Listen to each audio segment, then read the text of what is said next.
Hare Krishna. Damodarashtakam, text 6. Namo Deva Damodar Ananta Vishnu Prasida Prabho Dukkha Jalabdi Magnam Krupadrishti Vrishtyati Dinam Batanu Grahanesha Mamagyam Edhyakshidrushya. So here Satyavrat Muni is expressing an intensified desire. So the flow of the Damodarashtakam is in the first two verses he describes the pastime.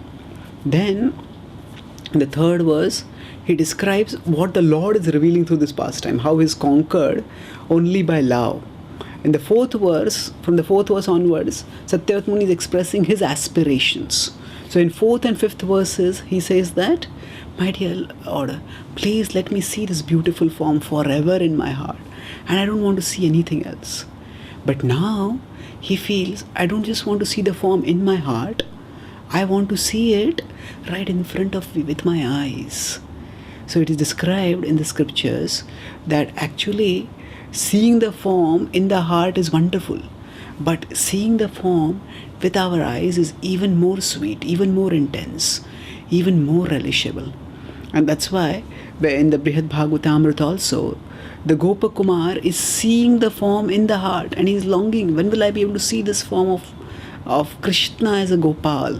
And even when he goes to Vaikuntha, even he goes to Ayodhya, even he goes to Dwarka, he's seeing the Lord, but he's not seeing that form of the Lord. So the form of the Lord which he was seeing within, he is not able to see without. So here now Satyavrat Muni is saying, my dear Lord, Edhyakshidrushya, please let me see this form with my eyes. Now earlier he was praying, Manasya Virashtam, Sadame Manasya. So let this form in my inner vision, in my mind, let my mind be fixed on this form. But now the nature of the Lord is, the more we become attracted to him, the more our attraction to him increases. The greater our love, the greater is our longing to see him. So as he's meditating on the Lord, the attraction is increasing and the longing is increasing. And he's saying, my dear Lord, I want to see this form. Edhyakshidrushya. But this is such a lofty request to ask the Lord that, please reveal reversal to me. This is such a lofty request that he prefaces it. He prefaces it in two ways. First is by glorifying the Lord, and then afterwards by expressing his fallen position.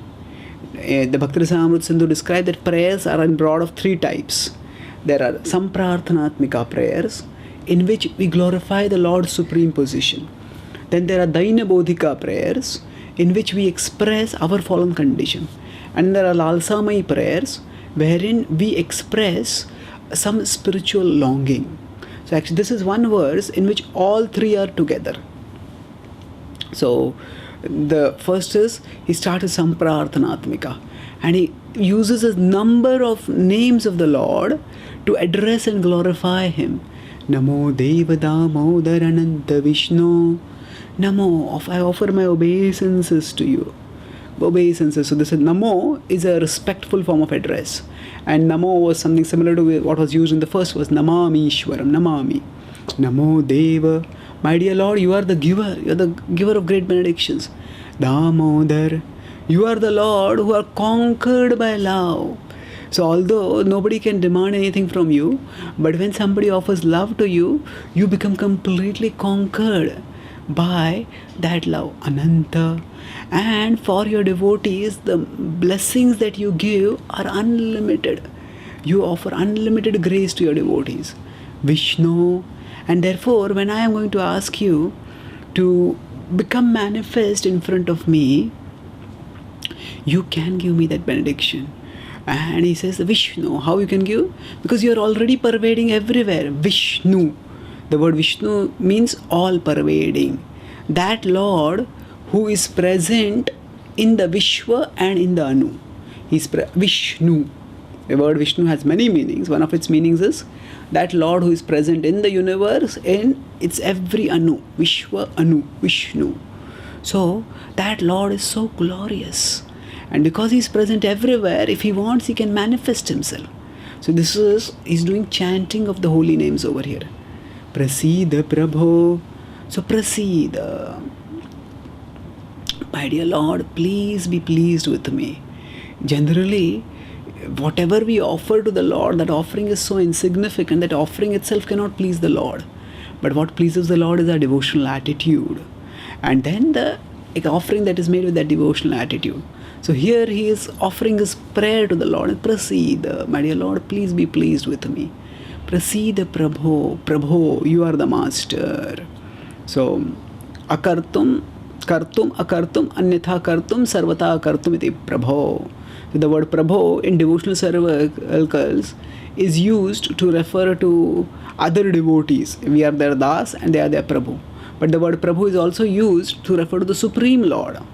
In the Chaitanya Shiksha, Chaitanya Charitamrita, many times the devotee, Chaitanya Krishnadas Kaviraj Goswami, refer to Chaitanya Mahaprabhu, refers to him as Prabhu. Prabhu kahe. प्रभु कहे हरिदास कह समाचार हरिदास कहे प्रभु जो कृपा तोमार. So here the word Prabhu is used to refer to Chaitanya, to the Supreme Lord. So Prabhu means master. So he is saying, you are the master of all energies, my dear Lord. You are the supreme controller. And therefore whatever you want, you can do it. So you can even reveal your personal darshan to me. Prasida Prabhu. So he's describing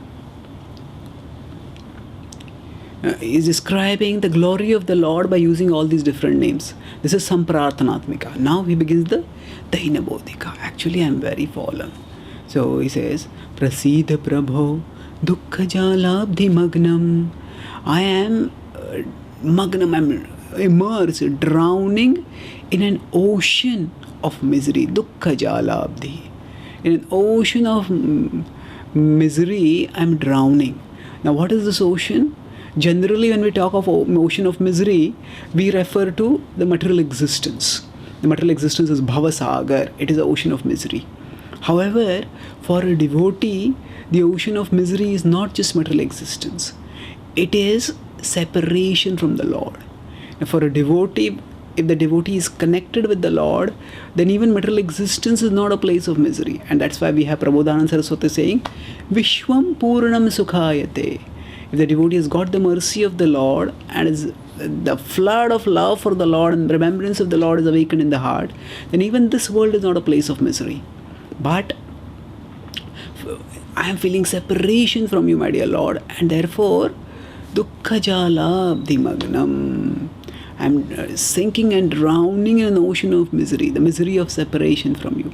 Krupa Drishti Vrishtya Atidinam Batanu. Atidinam Batanu. And I am extremely fallen. I don't know how to rescue myself. I don't know how to help myself.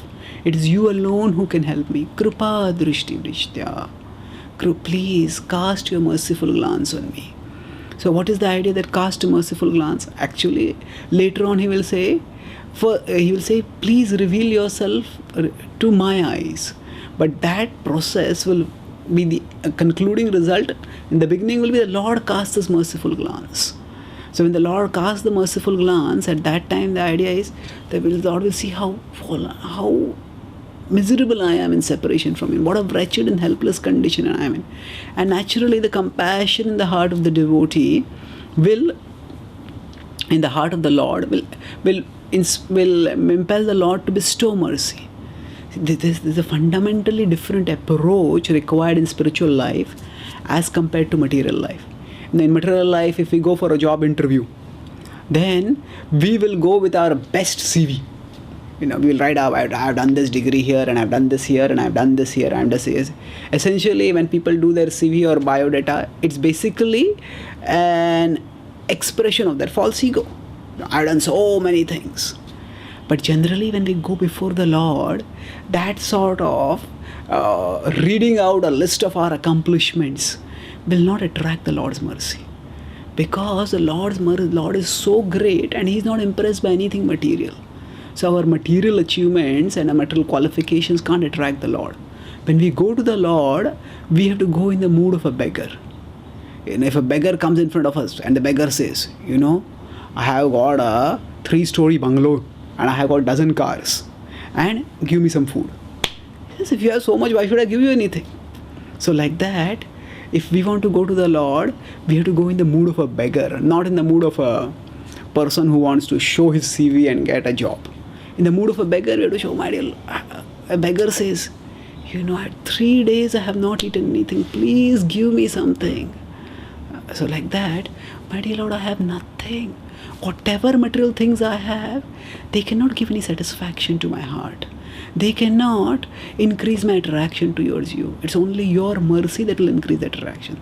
So, Krupa Drishti Vrishtyati Deenam Batanu. Please cast your merciful glance on me. And Grahanesha Mam Agyam Edyakshidrishya. I am Agyam. I am a Deen and I am Agyam also. I am ignorant and I am fallen. I might be fallen, but if I were not ignorant but enlightened, I would have known how to rescue myself. But I don't know that. So, please have mercy on me. And please reveal yourself to me. So just as we say, Jagannatha Swami Nayana Pathagami Bhavattume. Oh Lord Jagannath, please manifest yourself before my eyes. Similarly, Satyavrat Muni is praying, please manifest yourself before my eyes. Edyakshidrishya. And we can also pray that one day, Edyakshidrishya, that the Lord will manifest to our eyes too, when we call out to Him, following in the footsteps of Satyavrat Muni. Thank you.